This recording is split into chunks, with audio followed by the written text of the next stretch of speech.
కోయిలకుండలో బాగా డెవలప్ అయిందిరా. మొబైలు ఎవరు లేరు కదా, ఎవరిదేంటి అదబ్బా. ఆన్ అవ్వదేంటి, ఏదో ప్రాబ్లం ఉన్నట్టుంది.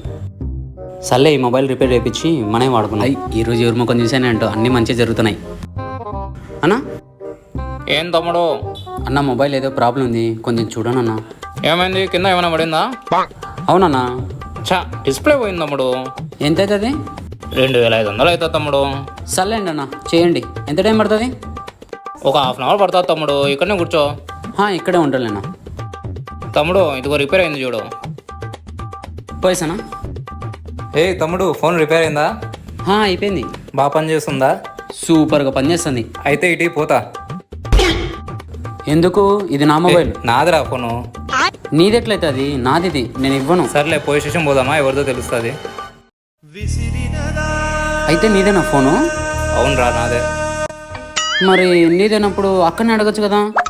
నా ఫోన్ రిపేర్ అయిందిరా, చేయించుకోవాలనుకుంటే డబ్బులు లేవు. ఇంకా ఎలా అబ్బా అని ఫోన్ పక్కన పెట్టి క్రికెట్ ఆడుతుంటే అంతలో నువ్వు పట్టుకొని పోయావు. ఇంకా నువ్వు ఎలాగో ఫోన్ రిపేర్ చేపిస్తావు కదా అని చెప్పేసి నేను ఫాలో అవుతూ ఇక్కడికి వచ్చేసా. ఇంకా నువ్వు నిజంగా రిపేర్ చేయించావు. అన్న, రిపేర్ చేయడానికి 2500 వచ్చిందన్న. ఆ అమౌంట్ ఇచ్చేస్తే. ఆ 2500 ఉంటే నేనే రిపేర్ చేయించుకునేటోనే కదా.